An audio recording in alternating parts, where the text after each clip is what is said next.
Hello student, good evening. मेरा नाम सीमा है और आपका एक बार फिर से विक्ट्री मेंटरशिप प्रोग्राम पर स्वागत है।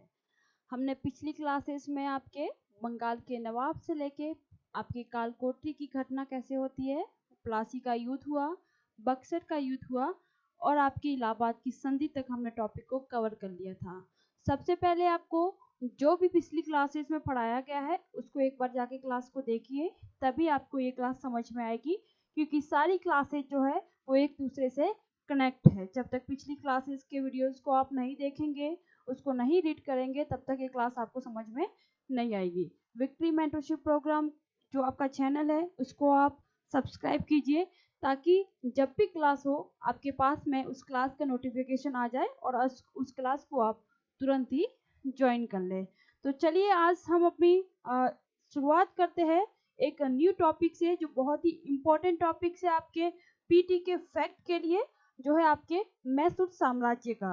यानी कि किस तरीके से आपके जब बक्सर के युद्ध के बाद में, इलाहाबाद की संधि के बाद में, आपके अंग्रेजी कंपनी इतनी ताकतवर हो चुकी थी कि वो अपने राजनीतिक उद्देश्यों के लिए भी एक तरीके से मतलब बहुत ही मजबूत हो चुकी थी। ठीक है, तो फिर धीरे धीरे कैसे आपके मैसूर युद्ध होता है, मराठा युद्ध होते हैं, सिख युद्ध होते हैं, क्या इसके रीजन थे युद्ध होने के। भारत में आपको पता है कि छोटी छोटी जगह पे आपके छोटे छोटे साम्राज्य जो थे वो बिखरे हुए थे। कई मराठा थे, कई सिख थे, तो कई आपके मैसूर जैसे साम्राज्य थे। ठीक है, तो उनकी कैसे अंग्रेजों के साथ में इतनी आपकी एक तरीके से प्रतिद्वंदता हो जाती है कि धीरे धीरे उन लोगों के साथ में युद्ध होने शुरू हो जाते हैं। तो सबसे पहले हम मैसूर युद्ध का जो युद्ध कैसे प्रारंभ हुआ था उसके पहले थोड़ा उसका एनालिसिस देखेंगे कि इसका रीजन क्या था प्रारंभ होने का। ठीक है,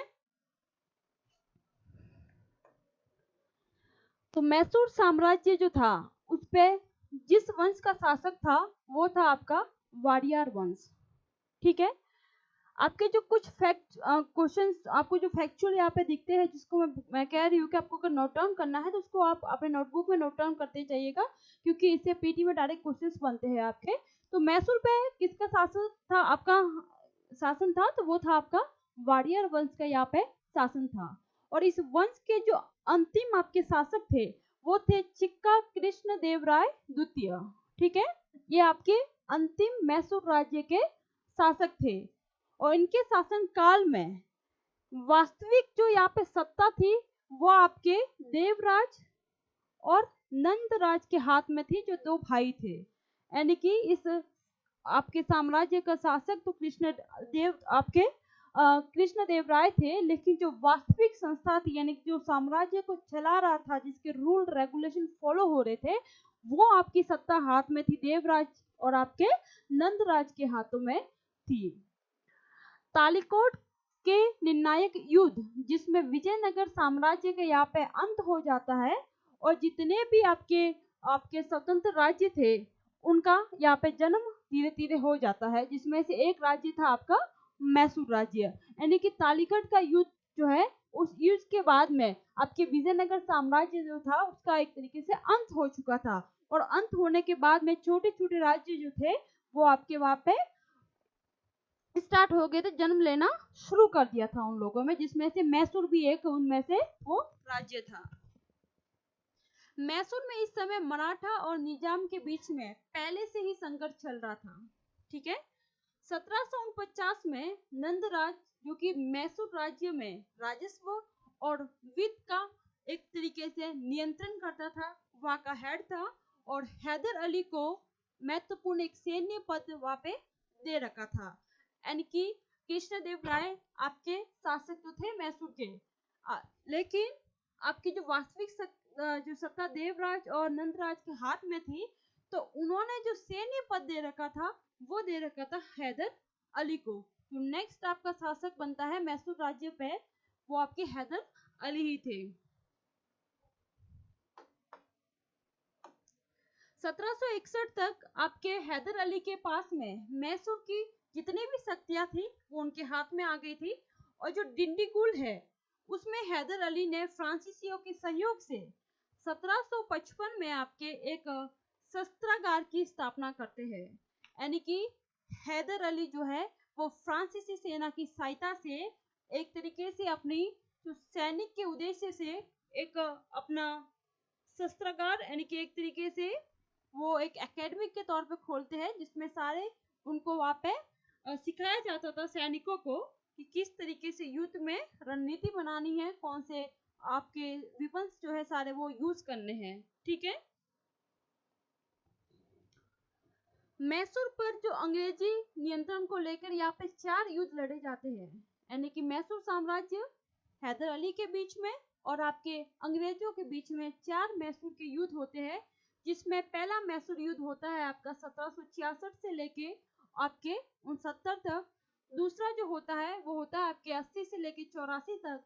और तृतीय जो आंग्ल मैसूर युद्ध है वो आपके 1790 से 92 तक होता है। और अंतिम जो होता है चतुर्थ आंग्ल मैसूर युद्ध 1799 में, जिसमें आपके अंतिम थे टीपू सुल्तान। ठीक है, जो हैदर अली के पुत्र थे टीपू सुल्तान, जिनकी इस युद्ध में लड़ते हुए मृत्यु हो जाती है। ठीक है, तो हम एक एक मैसूर युद्ध को लेके चलते हैं और इसके डेट को आपको अच्छे से याद रखना है और किसके बीच में हुआ था इन व्यक्तियों का क्रम ध्यान में रखना है। तो जो प्रथम आपका आंग्ल मैसूर युद्ध हुआ था, ठीक है, प्रथम आंग्ल मैसूर युद्ध कब हुआ था? आपके 1766 से लेके 1769 तक हुआ था। ये हैदर अली और आपके अंग्रेजों के बीच में एक तरीके से ये युद्ध लड़ा गया था। तो आपके हैदर अली ने अंग्रेजों को करारा जवाब देने के उद्देश्य से मराठा तथा निजाम के साथ में संधि कर लेते हैं। यानी कि हैदर अली ने एक तरीके से संयुक्त आपकी सैन्य यहाँ पे मोर्चा बना लिया था। यानी कि आपके मराठा और जो निजाम थे उनके साथ में संधि कर लेता है हैदर अली और अंग्रेजों के साथ में वो युद्ध करते हैं। परंतु बाद में निजाम हैदर का साथ छोड़ देते हैं और वो अंग्रेजों के साथ में जाके मिल लेते हैं। जब हैदर अली ने मराठा और निजाम के साथ में अपने मोर्चा तैयार किया था, लेकिन बाद में वही मराठा और निजाम जो है वो अंग्रेजों के साथ में मिल जाते हैं और हैदर अली का साथ ये लोग छोड़ देते हैं। हैदर ने मंगोल में आपकी अंग्रेजी सेना को यहाँ पे हरा दिया और हराने के बाद में दोनों के बीच में मद्रास की संधि हो जाती है। ठीक है, तो ये आपको ध्यान रखना है। मद्रास की संधि प्रथम आपके मैसूर युद्ध में हुई थी और इस आपकी संधि के अनुसार दोनों पक्ष जो है वो एक दूसरे के जितने भी जीते हुए क्षेत्र थे वो छोड़ देते हैं। अंग्रेजों ने जो क्षेत्र हैदर के जीते थे वो छोड़ दिए, हैदर ने जो अंग्रेजों के क्षेत्र जीते थे, दोनों ने एक दूसरे के अपने क्षेत्र को छोड़ दिया और युद्ध यहाँ पे समाप्त हो जाता है। और इस तरह प्रथम आंग्ल मैसूर युद्ध संधि के साथ में यहीं पे समाप्त हो जाता है। तो प्रथम करना आपका जो मैसूर युद्ध था उसमें ध्यान रखना है कि कब हुआ था आपका 1766 से लेके 69 तक ये युद्ध लड़ा गया था आपका, जिसमें आपके हैदर अली, आपके निजाम साहब और मराठा इन तीनों का एक मोर्चा तैयार था, यानी कि एक गुट बना हुआ था। और फिर थे आपके अंग्रेज, इन दोनों के बीच में युद्ध होता है, लेकिन बाद में हैदर का निजाम साथ छोड़ देते हैं और अंग्रेजों के साथ में जाके मिल जाते हैं। लेकिन अंतिम परिणाम ये होता है कि हैदर अली इस युद्ध को जीत लेता है और बाद में दोनों ही जो अपनी एक तरीके से दोनों ही शक्तियां अपने अपने क्षेत्र को लौटा देती है और अंतिम में आपके मंगोल की संधि होती है, मद्रास की संधि होती है और मद्रास की संधि के बाद में ये युद्ध को यहीं पे विराम घोषित कर दिया जाता है। ठीक है, हम द्वितीय कर्नाटक का युद्ध देखते हैं। द्वितीय आपके जो आंग्ल मैसूर युद्ध हुआ था वो हुआ था आपका 1780 से लेके 84 तक। ठीक है, ये आपको डेट ध्यान में रखना है। 1773 में अंग्रेजों ने मैसूर में स्थित फ्रांसीसी बस्ती थी माहे, ये फ्रांसीसी बस्ती थी माहे पर। ठीक है, तो अंग्रेजों ने इस पर आक्रमण कर दिया और अपने अधिकार में कर लिया। तो बाद में हैदर के लिए एक तरीके से चुनौती थी, इसलिए यही से ये युद्ध प्रारंभ होने का परिणाम था। यानी कि जब पहला युद्ध लड़ा गया था तो दोनों के बीच में ये एग्रीमेंट हो गया था आपके मद्रास की संधि के साथ में कि अपने अपने क्षेत्र को वापस देने के बाद में युद्ध नहीं करेंगे। लेकिन जब आपके माहे क्षेत्र जो आपके हैदर का था वहां पे अंग्रेजों ने आक्रमण करके अपने अधिकार में ले लिया, तो हैदर इसी बात को लेकर नाराज हो गया और यही से युद्ध होने का एक तरीके से युद्ध प्रारंभ हो जाता है। ठीक है,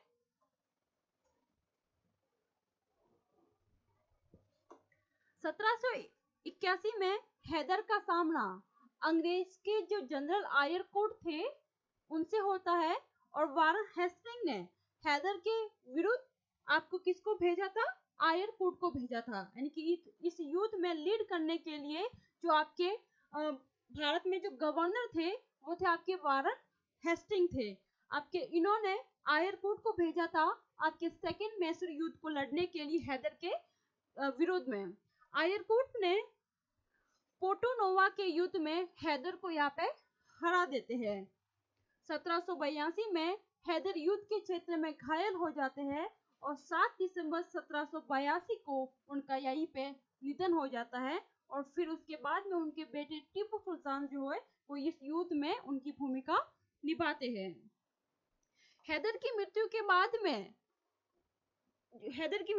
में जो युद्ध का संचालन करते हैं वो है टीपू सुल्तान, जो उनके पुत्र थे। और अंग्रेजी सेना के जो ब्रिगेडियर थे आपके मैथ्यूज को 1783 में बंदी बना लिया जाता है। ठीक है, यानी कि आपको फर्स्ट जो आपका मैसूर युद्ध हुआ था हैदर अली ने भूमिका निभाई। सेकेंड मैसूर युद्ध में हैदर अली मारा जाता है युद्ध में घायल होने के बाद में, और उसी युद्ध में टीपू सुल्तान अपनी भूमिका निभाता है। ठीक है, यानी कि टीपू सुल्तान का जो रोल है वो द्वितीय आंग्ल मैसूर युद्ध से शुरुआत हो जाता है। 1784 में आपके टीपू ने द्वितीय युद्ध जारी रखा और अंत में दोनों पक्षों के बीच में यहाँ पे मंगोल की संधि हो जाती है, और मंगोल की संधि के तहत एक दूसरे के क्षेत्र वापस दे दिए जाते हैं, और यहीं पे आपका जो सेकेंड आंग्ल मैसूर युद्ध है उसको यहाँ पे समाप्त कर दिया जाता है।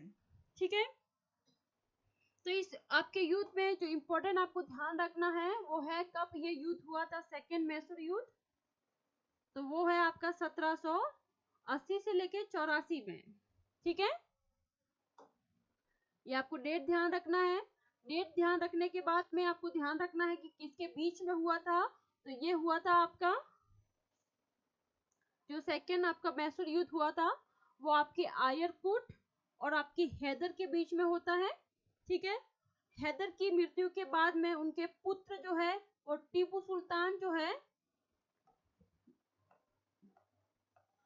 सुल्तान इस युद्ध में आते हैं, और उसके बाद में ये लास्ट में मंगोल की संधि के साथ में युद्ध समाप्त हो जाता है। तो ये फैक्ट जो है वो आपको ध्यान में रखना है। ठीक है, तो अब हम तृतीय आपके मैसूर युद्ध के बारे में देखते हैं। उससे पहले टीपू सुल्तान के बारे में थोड़ा देख लीजिएगा, क्योंकि टीपू सुल्तान का रोल जो है वो हमारे भारत में बहुत ज्यादा ही है। ठीक है, कैसे है उसके बारे में एक एक फैक्ट पढ़ते हैं। टीपू सुल्तान 1782 से लेकर 1700 आपके 99 तक इस युद्ध में, यानी कि जो तृतीय और चतुर्थ आपके मैसूर युद्ध होते हैं उसमें टीपू सुल्तान ही थे जो आपके 82 से लेकर 1799 तक इस युद्ध में बने रहते हैं। सबसे पहले टीपू जो था एक पढ़ा लिखा और योग्य व्यक्ति था, यानी कि शासक था। ठीक है, हैदर अली की तरह नहीं, टीपू सुल्तान एक पढ़ा लिखा व्यक्ति था। इसको बहुत भाषाओं का ज्ञान था, टेक्नोलॉजी का ज्ञान था इसको। ठीक है, और अपने नवीन प्रयोग के अंतर्गत इन्होंने नई मुद्रा, नए मापतोल और नए संवत का भी आपका प्रचलन करवाया टीपू सुल्तान ने। टीपू सुल्तान को अरबी, फारसी, उर्दू, कन्नड़ इन सारी भाषाओं का यहाँ पे ज्ञान था। टीपू ने 1782 में अपने पिता हैदर अली की मृत्यु के बाद में मैसूर की गद्दी पे बैठते हैं, और राजनीतिक दूरदर्शिता में ये अपने पिता के समक्ष नहीं था, यानी कि पॉलिटिशियन में उनका इतना ध्यान अपने पिता की तरह नहीं था। क्योंकि हैदर अली को इसलिए था क्योंकि वो पहले ही आपके देवराज नंदराज थे उनका सेनापति था, यानी कि सैनिक अध्यक्ष था। तो उसको अपनी राजनीतिक उद्देश्य को लेकर हैदर अली पहले से ही उन्होंने रणनीति बना रखी थी कि किस तरीके से आनंदराज और देवराज को हटा के सत्ता हासिल करनी है, और यही सत्ता आपके टीपू सुल्तान को इसका इतना ज्ञान नहीं था। अपने पिता हैदर अली के विपरीत टीपू ने खुलेआम सुल्तान की उपाधि धारण कर ली, और 1787 में अपने नाम के इन्होंने क्या कर दिए थे, सिक्के जारी कर दिए थे। टीपू प्रथम भारतीय शासक था जिसने अपने प्रशासनिक व्यवस्था में पाश्चात्य प्रशासनिक व्यवस्था का मिश्रण किया। ठीक है, ये सारे पॉइंट बहुत ही इंपॉर्टेंट है, एग्जाम में क्वेश्चंस पूछे हुए हैं, यूपीएससी हो, स्टेट पीसीएस हो या छोटे लेवल के एग्जाम हो। ठीक है, तो आपको इन सब कीवर्ड को अच्छे से ध्यान रखना है और अच्छे से नोट डाउन करना है। टीपू ने आपके श्रृंगेरी के जगत गुरु शंकराचार्य के सम्मान में मंदिर के लिए जो पुनः निर्माण करने के लिए इन्होंने धन भिजवाया था। फारसी क्रांति से टीपू सुल्तान बहुत ही प्रभावित थे, इसलिए इन्होंने अपनी सेना को प्रशिक्षण देने के लिए फारसी एक तरीके से उनकी पॉलिसी को अपनाया था। यानी कि फारसी क्रांति से प्रभावित टीपू ने श्रीरंगपट्टनम में जैकोबिन क्लब की स्थापना की थी और खुद उसका सदस्य बनता है। ठीक है, जैकोबिन क्लब की जो स्थापना की गई थी वो सैनिक अध्यक्ष आपके सेना के लिए की गई थी और टीपू सुल्तान भी खुद उसके सदस्य बने थे। टीपू ने अपनी राजधानी फ्रांस और आपके मैसूर के मंत्री का प्रतीक स्वतंत्र यहाँ पे वृक्षारोपण करवाया। ठीक है ना, यानी कि टीपू ने एक आपके वृक्ष रोपण भी यहाँ पे करवाया था। अंग्रेजी नौसेना के मुकाबले उद्देश्य से टीपू ने 1776 में एक नौसेना बोर्ड का भी गठन किया था। यहाँ पे टीपू ने जमींदारी व्यवस्था को समाप्त करके रियत व्यवस्था के संपर्क में आ जाते हैं और साथ ही कर मुक्त भूमि इनाम पर अधिकार कर आपके पोलीगारों के प्रत्यक्ष अधिकार को यहाँ पे क्या कर लेते हैं, जब्त कर लेते हैं।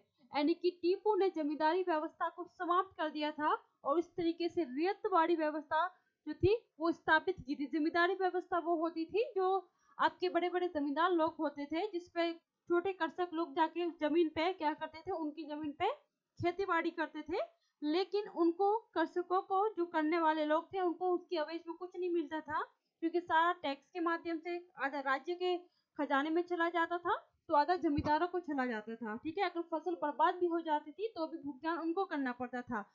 रियतवाड़ी व्यवस्था में एक तरीके से नियम लागू था कि आपको इतना परसेंट जो है वो आपको जमींदार को देना है या इतना परसेंट आपको राजस्व में भिजवाना है, बाकी जो भी होगा वो आपके पास में रहेगा। ठीक है, तो इस तरीके से टीपू ने जमींदारी व्यवस्था को समाप्त करके सीधे रियतवाड़ी व्यवस्था के संपर्क में आए और जो भी कर मुक्त भूमि यानी कि फ्री टैक्स के माध्यम से जो भूमि इनाम पर अधिकार कर लेते थे, जो प्रत्यक्ष अधिकार होता था यानी कि जो वंश के वंशानुगत जो चलता था उसको यहाँ पे जब्त कर लिया था।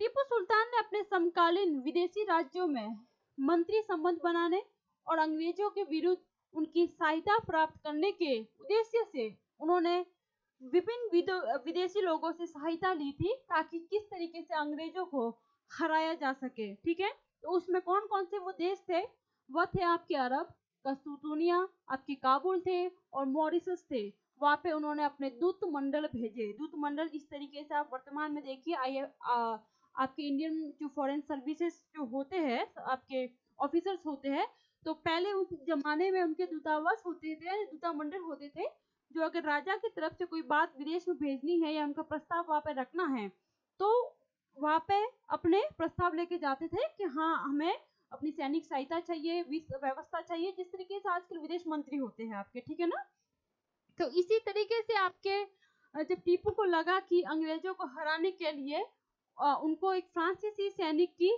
तरह अपनी रणनीति बनानी होगी, क्योंकि फ्रांसीसी सैनिक अपनी तरीके से एक मजबूत आपकी उनकी सेना थी। ठीक है, तो उन्होंने अरब, कस्तूतुनिया, काबुल और मॉरिशस के पास में दूता मंडल भेजकर उनकी सहायता ली।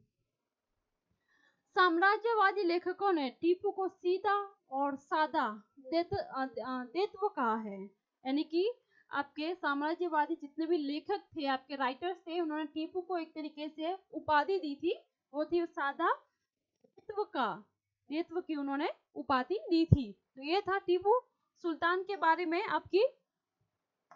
ठीक है, कुछ की फैक्ट्स थे आपके जो आपको ध्यान रखना है। और एक फैक्ट और है इसमें आप ध्यान रखना है, जो आपकी मिसाइल जो थी, ठीक है, उस टाइम पे मिसाइल मैन के नाम से भी जानते थे इनको, ठीक है ना, तो मिसाइल मैन के नाम से भी जानते थे, यानी कि इन्होंने आपके टेक्नोलॉजी पे बहुत ही ज्यादा ध्यान दिया था, ठीक है। टीपू सुल्तान ने, इन्होंने तोपों का भी निर्माण करवाया था। तो इस तरीके से इनके बारे में आपके जितने फैक्ट्स है आपको उसको ध्यान रखना है कि योग्य व्यक्ति था, भाषाओं का ज्ञान था, इन्होंने मुद्रा मापन, आपके तोल के माप हुए वो सारे इन्होंने जारी करवाए थे। उसी तरह अपने पिता की तरह उन्होंने अब उनके अगेंस्ट में क्या खुले सुल्तान की उपाधि धारण की थी, ठीक है। उन्होंने प्रशासनिक व्यवस्था पर ध्यान दिया था और शंकराचार्य के सम्मान में श्रृंगेरी के लिए उन्होंने उनके पूर्ण निर्माण के लिए पैसे भिजवाए थे, धन भिजवाया था ताकि मंदिर का पूर्ण निर्माण हो सके। और उसी के साथ में इन्होंने वहां पे एक वृक्षारोपण भी करवाया था आपके मैसूर में।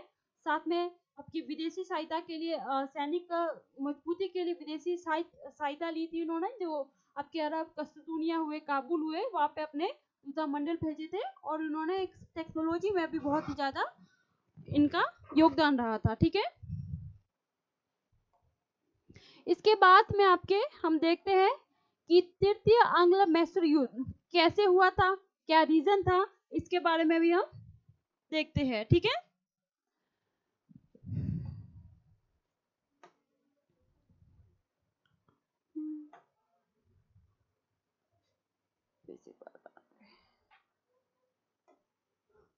तो तृतीय आपका मैसूर युद्ध जो हुआ था वो 1790 से लेके आपके 92 में होता है, ठीक है ना, 90 to 92 में आपका ये युद्ध होता है, ठीक है।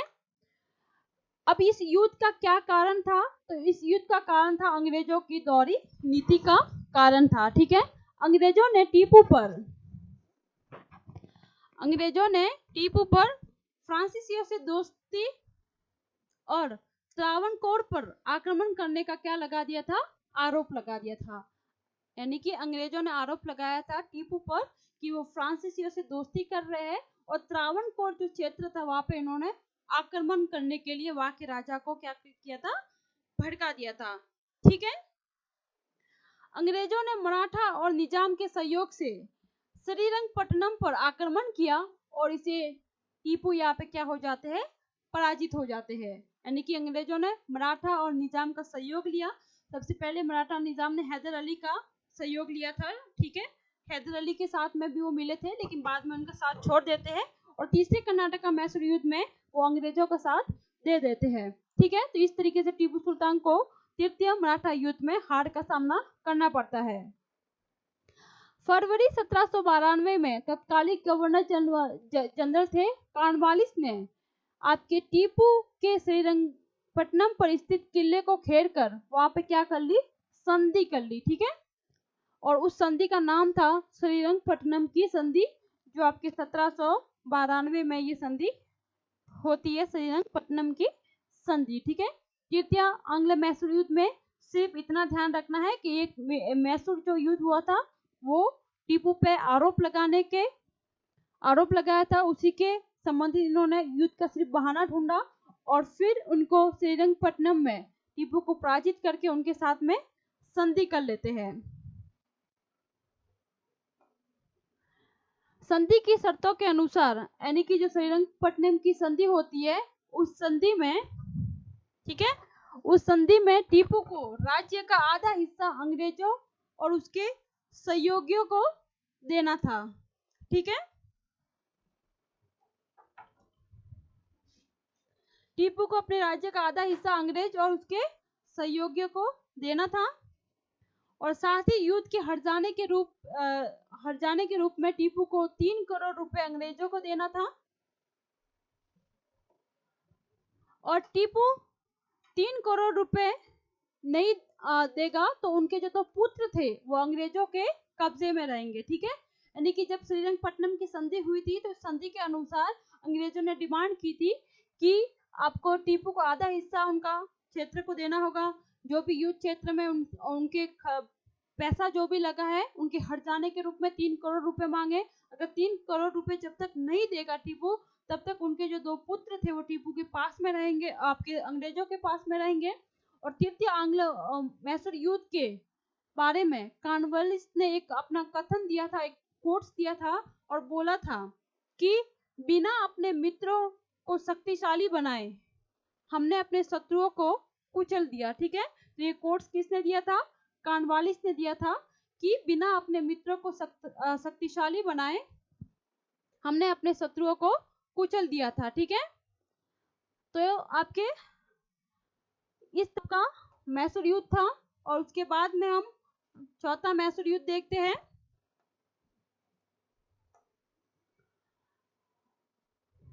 चौथा मैसूर जो युद्ध हुआ था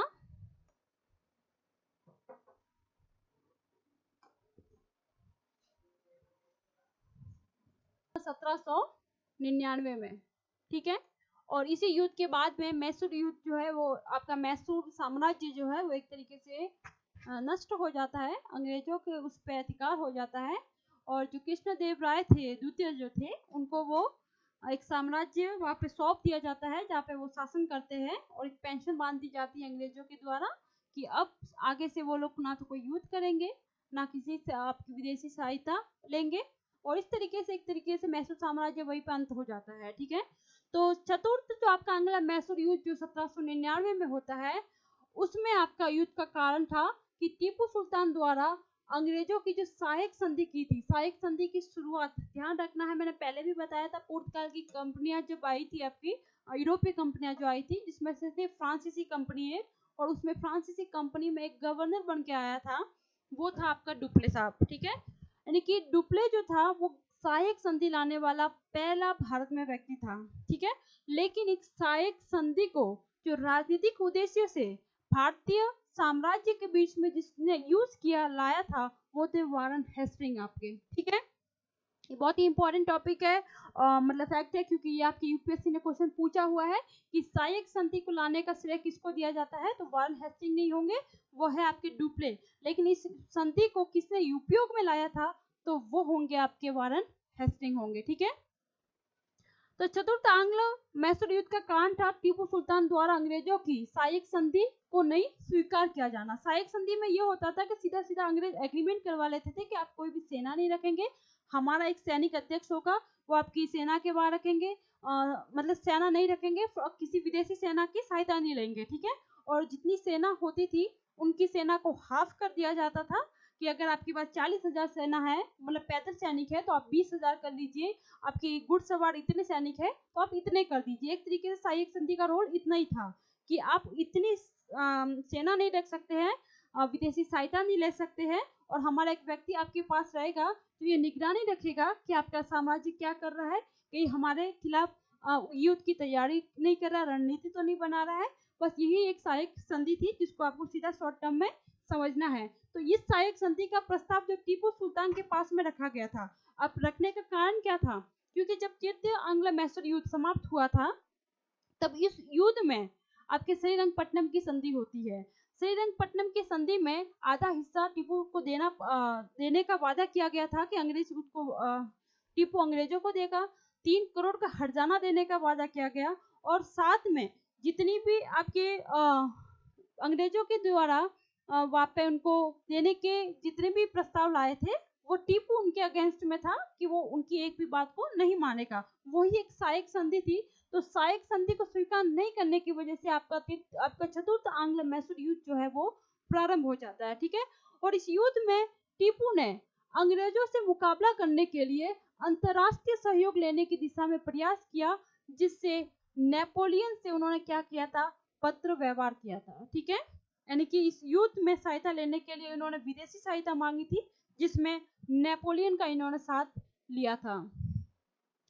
4 मई 1799 को टीपू और अंग्रेजी सेना से बहादुरी से यहाँ पे लड़ते हुए मारे जाते हैं, और अंग्रेजों ने मैसूर की गद्दी पर फिर से वाडियार वंश के एक बालक थे कृष्णा राज को इनको बिठा दिया जाता है, तथा इनके जितने क्षेत्र थे कनारा, आपके कोयम्बटूर और आपके श्रीरंगपट्टनम को अपने राज्य में मिला लेते हैं।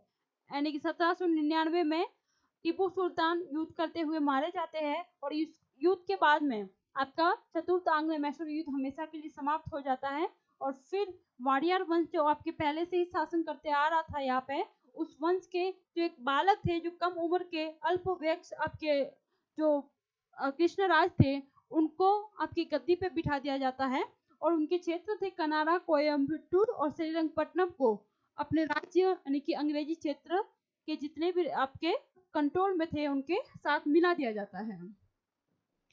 मैसूर को जीतने की खुशी में आयरलैंड के लॉर्ड समाज ने वेलेस्ली को माविक्स की उपाधि दी थी। ठीक है, ये आपके उपाधि जो थी, ये पूछा हुआ क्वेश्चन है कि माविक्स की उपाधि जो है किसको दी गई थी, तो लॉर्ड वेलेस्ली को दी गई थी।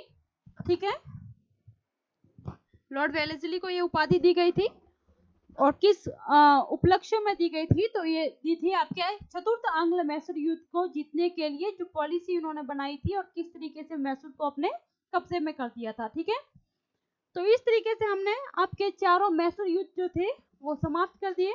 आपको ध्यान रखना है जो पहला आपका मैसूर युद्ध हुआ था, ठीक है, एक बार आप सब नोट डाउन कर लेंगे। हमने मैसूर युद्ध से स्टार्ट किया था। इस मैसूर युद्ध में आपका जो वहाँ का शासक था वाडियार वंश का आपके कृष्ण देव राय द्वितीय थे, छिक्का कृष्ण देव राय द्वितीय, लेकिन वास्तविक सत्ता किसके हाथ में थी, नंदराज और आपके देवराज के हाथ में थी। लेकिन उनका सेना अध्यक्ष था हैदर अली और बाद में इन दोनों को हैदर अली हत्या करके अपनी उनकी मैसूर राज्य पे एक तरीके से अपना हक जमा लेता है, उस पर अधिकार कर लेता है और फिर हैदर अली उसका शासक बनने के बाद में अंग्रेजों के साथ में उनके किस तरीके से जो है वो आपके संबंध बिगड़ जाते हैं। ठीक है, हमने चारों कर्नाटका युद्ध देखे जो 66, 69, 80, 84, 90, 92 और 99 में आपके श्रीरंगपट्टनम की संधि के बाद में लास्ट 1799 में आपका चतुर्थ आंग्ल मैसूर युद्ध हमेशा के लिए समाप्त हो जाता है। ठीक है, तो आपको जितने भी ये चारों मैसूर युद्ध पढ़ाए हैं उसमें आपको इम्पोर्टेंट जो ध्यान रखना है वो है आपका डेट और जो जितनी संधियां हुई थी उस संधियों के डेट ध्यान रखने हैं और किन व्यक्तियों के बीच में हुई थी। ठीक है,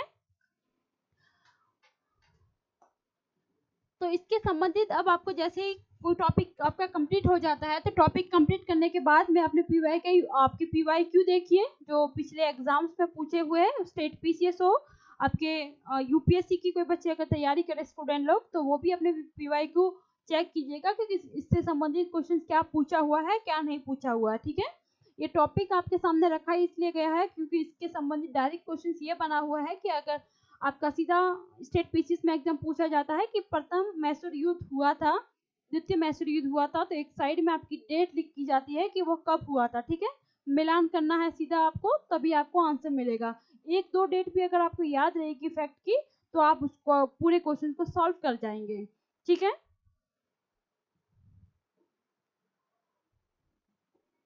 तो हम आगे जो टॉपिक है हमारा वो है हमारा सिख युद्ध है, उसके बारे में हम थोड़ा देखते हैं। ठीक है, तो सिख युद्ध जो है आपको पता है कि मैंने आपके जो जितने भी सिख थे आपके 10 सिख थे, ठीक है ना, उन सबको मैंने यहाँ पे नहीं लिया है क्योंकि वो एक बेसिक नॉलेज है। ठीक है, तो वो आपको अपनी तरफ से देखना है। मैंने वही चीज यहाँ पे आपको बताई है जो आपके एग्जाम की रिक्वायरमेंट है। ठीक है, क्योंकि ये जो चीज है आपको पढ़ने की वो आपके मिडाइवल में आप देख सकते हैं सिख का, लेकिन आपके जो युद्ध हुए थे उसका कारण क्या था अंग्रेजों के साथ में वो हम यहाँ पे पढ़ेंगे। सबसे अंतिम जो आपके सिख थे वो थे आपके रणजीत सिंह जो 1792 से लेकर 1839 तक इनका शासन रहता है। तो 1799 में मैसूर युद्ध के समाप्त होने के बाद में 1805 के बीच रणजीत सिंह ने आपके भंगी मिसर से लाहौर और अमृतसर को यहाँ पे छीन लिया था और लाहौर को अपनी राजधानी बना देते हैं। ठीक है, लाहौर को क्या कर लिया था इन्होंने अपनी राजधानी बना दिया था रणजीत सिंह ने। 1808 में रणजीत सिंह ने सतलज नदी को पार करके फरीदकोट, मुलेर, कोटला और अंबाला पर कब्जा कर लेते हैं और रणजीत सिंह ने 1809 में अंग्रेज तथा विरोधी सिख राज्यों के भय के कारण लॉर्ड मिंटो के जो दूत थे चार्ल्स मैडकॉफ, ठीक है, वहां से क्या हो जाती है अमृतसर की संधि हो जाती है। अमृतसर की संधि के बाद में रणजीत सिंह के जो सतलज नदी के पूर्वी तट पर जो जितने भी भाग पर क्षेत्र थे वो सीमित कर दिए जाते हैं कि यहाँ पे इस क्षेत्र तक अंग्रेज जो है वो नहीं आएंगे, तथा उत्तर में आपके राज्य विस्तार के लिए छूट दे दी जाती है। यानी कि जब अमृतसर की संधि हो जाती है आपके अंग्रेज और रणजीत सिंह के बीच में, तो सतलज नदी के पास के जितने भी क्षेत्र थे, ठीक है ना, तो उसको एक तरीके से वहां पे बॉर्डर बना दी जाती है, लाइन खींच दी जाती है कि यहाँ तक आपका अंग्रेज जो है वो यहाँ पे अपने क्षेत्र के लिए ना तो युद्ध करेंगे, ना ही यहाँ पे कोई अपना हक जमाएंगे। और उत्तर का जितना भी क्षेत्र था वहां पे उनको छूट दे दी जाती है व्यापार करने के लिए, ठीक है। इस संधि के बाद में रणजीत सिंह ने 1818 में मुल्तान, 1819 में कश्मीर और 1834 में पेशावर जीत लेते हैं। और उसके बाद रणजीत सिंह अफगानिस्तान के शासक थे शाह शुजा को 1814 में अपने यहाँ शरण देते हैं। और इसी से प्रसन्न होकर आपके रणजीत सिंह को जो कोहिनूर हीरा दिया जाता है, वो कोहिनूर हीरा किसके द्वारा दिया गया था? शाह शुजा के द्वारा दिया गया था, ठीक है। और ये कोहिनूर हीरा अभी वर्तमान में कहाँ पे है, तो ये भी आपको ध्यान रखना है कि ये आपके अभी ब्रिटेन में है, जो आपकी इंग्लिश ईस्ट इंडिया कंपनी के बाद में लास्ट में जब आपका रणजीत सिंह की मृत्यु हो जाती है, तो उसके बाद में अंग्रेज लोग जो है वो उनसे ये कोहिनूर हीरा ले लेते हैं और अभी तक आपका वहीं पे है, ठीक है। 1839 में रणजीत सिंह की यहाँ पे क्या हो जाती है, आपकी मृत्यु हो जाती है। और इसी मृत्यु के बाद में फिर आपके छोटे छोटे जो आपके रणजीत सिंह के बाद में जो उनके गद्दी को लेकर संघर्ष होना शुरू हो जाता है। और इसी संघर्ष से जो आपका पूर्वी तट तक पहले ही रणजीत सिंह के साथ में अमृतसर की संधि के माध्यम से ये तय किया गया था कि पूर्वी के तट तक जितने भी क्षेत्र वो सीमित कर दिए गए थे। और रणजीत सिंह की मृत्यु के बाद में ही अंग्रेज इस क्षेत्र पर भी अपना हक जमाना शुरू कर देते हैं। और इसी को लेकर आगे जाके आपकी युद्ध स्टार्ट हो जाते हैं, वो होते हैं आपके आंग्ल सिख युद्ध, ठीक है। प्रथम आंग्ल सिख युद्ध जो हुआ था वो 1845 से लेकर 46 के बीच में लड़ा जाता है। और प्रथम आंग्ल सिख युद्ध के समय अंग्रेजी सेना ने लाहौर पर अधिकार कर लिया, ठीक है। लाहौर जो आपके रणजीत सिंह की राजधानी थी, ठीक है। तो जैसे ही रणजीत सिंह की देहांत हो जाता है, तो उसके बाद में अंग्रेज उस पर अधिकार कर लेते हैं। लॉर्ड हार्डिंग गवर्नर जनरल था तथा लॉर्ड गफ जो थे वो भारत के प्रधान सेनापति थे यहाँ पे उस समय जब रणजीत सिंह का शासनकाल चल रहा था। युद्ध के बाद में लाहौर की संधि 8 मार्च 1846 को यहाँ पे संपन्न हो जाती है। और इस संधि के बाद में सिखों ने सतलज पार के समस्त प्रदेश पर से अपने दावे छोड़ दिए। सतलज और व्यास के बीच में उन सभी दुर्गों पर सिखों ने अपना दावा छोड़ दिया था जो अंग्रेजों ने वहां पे अधिकार कर लिए थे। लाहौर दरबार पर 1.5 करोड़ रुपए का युद्ध का हर्जाना भरना पड़ा। और सिख सेना में कटौती करके 20,000 पैदल सैनिक कर दिए और 12,000 घुड़सवार सैनिक तक यहाँ पे क्या कर दिया, सीमित कर दिया।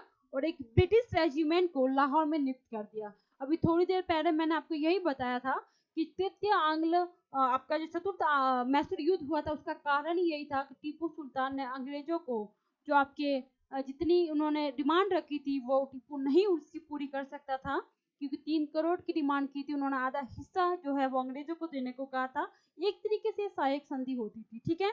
तो इसमें भी आपके जब अमृतसर की संधि हो आपकी लाहौर की संधि हो जाती है, तो संधि के बाद में यही आपकी सहायक संधि के तहत होता था कि आपको युद्ध का हर्जाना देना है, आपको सेना में कटौती कर देना है। और एक रेजिमेंट ब्रिटेन का जो हमारा रेजिमेंट जो हो आपकी वहां पे राज्य में रहेगा, ठीक है। संधि के बदले अंग्रेजों ने दिलीप सिंह को वहां का महाराजा घोषित कर दिया। दिलीप सिंह जो कि एक अल्प वयस्क थे, छोटे थे अभी, तो रानी जो जिंदल थी उनको उनकी देखभाल रखने के लिए रखा। और जो लाल सिंह थे उनको वजीर घोषित कर दिया। लाल सिंह ये रानी जिंदल के एक तरीके से क्या थे, प्रेमी थे उनका, ठीक है। और जिनको लाल सिंह को क्या किया था, यहाँ पे वजीर घोषित कर दिया था। 16 दिसंबर 1846 को संपन्न एक संधि में जो कि एक आपके भैरोवल की संधि होती है। और इस भैरोवल की संधि में दिलीप सिंह के जो वयस्क होने तक ब्रिटिश सेना लाहौर में रहेगी। यानी कि जब तक दिलीप जो है वो एडल्ट नहीं हो जाते, यानी कि 18 साल तक के नहीं हो जाते हैं, तब तक ब्रिटिश सेना जो है वो क्या करेगी, लाहौर में रहेगी, ठीक है। और लाहौर का प्रशासन जो है वो 8 सिख सरदारों में बांट दिया गया, जिसमें एक परिषद बनाकर महारानी जिंदल को 48,000 रुपए वार्षिक पेंशन पर से पूरा भेज दिया जाता है। ठीक है,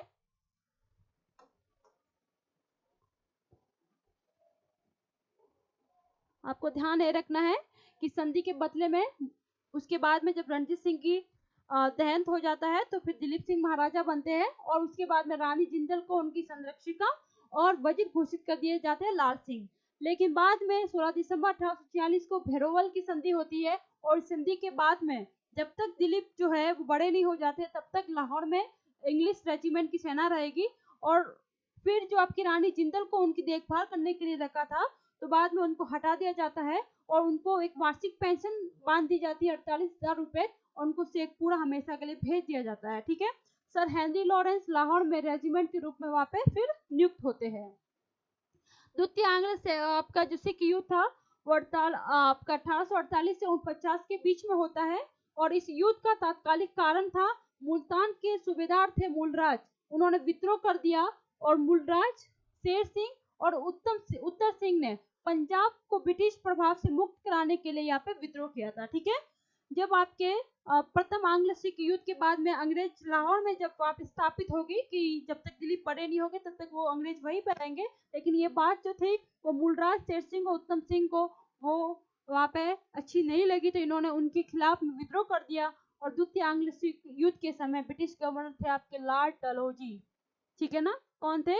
लॉर्ड डलहौजी थे और आपके महाराजा दिलीप सिंह को अंग्रेजों ने 5 लाख रुपए की वार्षिक पेंशन के साथ में रानी जिंदल के साथ में इंग्लैंड भेज देते हैं। फिर यही से आपका सिख युद्ध जो था वो भी आपका क्या हो जाता है, समाप्त हो जाता है। फिर क्यों? क्योंकि जब ये आपस में ही लड़ने लग गए थे तो उसके बाद में हमेशा के लिए सिख आपके अंग्रेजों ने वहां पे दिलीप को पेंशन देके और रानी जिंदल को दोनों को ही लंदन भेज देते हैं, इंग्लैंड भेज देते हैं। ठीक है ना, और इसी तरीके से एक तरीके से सिख साम्राज्य भी था वो आपका खत्म हो जाता है और वहां पे आपका अंग्रेजों का अधिकार हो जाता है। ठीक है, तो हमने जो आज के आपके सेशन में टॉपिक कवर की है वो है आपका मैसूर युद्ध और आपका आंग्ल सिख युद्ध। ठीक है, और इन दोनों को ही आपको अच्छे से उनकी डेट और उनके किसके बीच में क्या युद्ध हुआ था, कौन सी संधियां हुई थी, वो आपको ध्यान रखना है। क्योंकि आपके स्टेट पीसीएस के एग्जाम में तो आपको डायरेक्टली डेट और व्यक्तियों के नाम पूछ लिए जाएंगे, लेकिन अगर आप यूपीएससी की तैयारी कर रहे हैं तो उसमें आपके कुछ कॉन्सेप्ट है जो क्लियर हो सकते हैं, जो आपको फैक्ट याद रहने चाहिए। जैसे कि संधियां अगर किसी के बीच में होती थी तो संधियों से संबंधित क्वेश्चन पूछ लिए जाते हैं। टीपू सुल्तान का मैंने टॉपिक स्पेशल टीपू के बारे में, उनकी जीवनी के बारे में बताया था, तो उसमें जो इम्पोर्टेंट फैक्ट थे वही मैंने बताया था जो आपके एग्जाम में पूछे गए हैं और वो आपको ध्यान भी रखना है। ठीक है, क्योंकि ऐसा नहीं है कि टॉपिक को बिना सिलेबस देके या बिना एग्जाम में पूछे हुए पढ़ाया जा रहा है, आपके टॉपिक्स में उस टॉपिक से क्वेश्चंस आ रहे हैं और वो आपको अच्छे से रीड भी करना है। ठीक है, तो आज की क्लास को हम यही तक करते हैं और कल हम नेक्स्ट टॉपिक जो पढ़ेंगे वो आपकी मराठा युद्ध पढ़ेंगे। देखेंगे किस तरीके से मराठा युद्ध हुए, मराठा युद्ध का क्या कारण रहा था, कैसे मराठा युद्ध स्टार्ट हो जाते हैं, क्योंकि पहले तो मराठा अंग्रेजों के साथ में मिले हुए थे, लेकिन ऐसा क्या कारण रहा कि मराठाओं के साथ में भी अंग्रेजों की दुश्मनी हो जाती है और मराठा पे भी एक बार अंग्रेजों का शासन हो जाता है और कैसे धीरे धीरे इंग्लिश ईस्ट इंडिया कंपनी बहुत ही मजबूत हो जाती है। ठीक है, ऐसे मजबूत नहीं हुई थी, इसलिए उसने 1947 तक यहाँ पे शासन किया था। ठीक है, कुछ तो रीजन रहा होगा, कुछ ताकत रही होगी, कुछ पॉलिसी रही होगी। ठीक है, और पॉलिसी ही फैक्ट और इम्पोर्टेंट पॉलिसी ही आपकी एक कॉन्सेप्ट जो है वो आपके आगे तक ले जाता है। वो मतलब एक तरीके से अगर आपके पास योजना बनी हुई है तो आपको ध्यान रखेगा कि कैसे काम क्या करना है। यही अंग्रेजों को एक रणनीति थी शायद, तो इन्होंने इतना लंबा समय यहाँ पे बिताया था। ठीक है, सारी चर्चा हम आगे करेंगे। आज के हम टॉपिक को यहीं पे एंड करते हैं। आपको अगर कोई भी दिक्कत आ रही है, कोई भी समझने में कोई टॉपिक समझ नहीं आ रहा है, किसी टॉपिक में कोई मिस्टेक है, तो आप अपने कमेंट सेक्शन में लिख के एक बार जरूर बताइएगा, ताकि उसका नेक्स्ट क्लास में जरूर हम सॉल्व करके बताएंगे। जब क्लास आपका एंड हो जाएगा उसके बाद में जितने टॉपिक्स करवाए उसके टॉपिक से संबंधित मैं एमसीक्यू करवाऊंगी और उस एमसीक्यू बकायदा वो एमसीक्यू होंगे जो आपके एग्जाम में पूछे गए, ऐसे नहीं कि बनाए जाएंगे। आपकी डेट लिखी होगी, किस एग्जाम में पूछा हुआ है, कौन से एग्जाम में, कुछ लेवल के एग्जाम में पूछा हुआ है, आप फिर एनालिसिस करोगे कि ये टॉपिक कितना इंपॉर्टेंट था आपका। ठीक है ना, तो इस चैनल को आप लाइक, सब्सक्राइब और बहुत आपके दोस्तों तक फैलाइए इस चैनल को, ताकि जो बच्चे आपके पैसे देके नहीं पढ़ पा रहे हैं कोचिंगों में, वो आके इस प्लेटफॉर्म के माध्यम से अपनी तैयारी को अच्छा बना सके, ठीक है ना। तो आप सभी अपना ध्यान रखिए। आज की क्लास को हम यही पे एंड करते हैं, कल एक नए टॉपिक के साथ में शुरुआत करेंगे। Thank you so much, have a good day.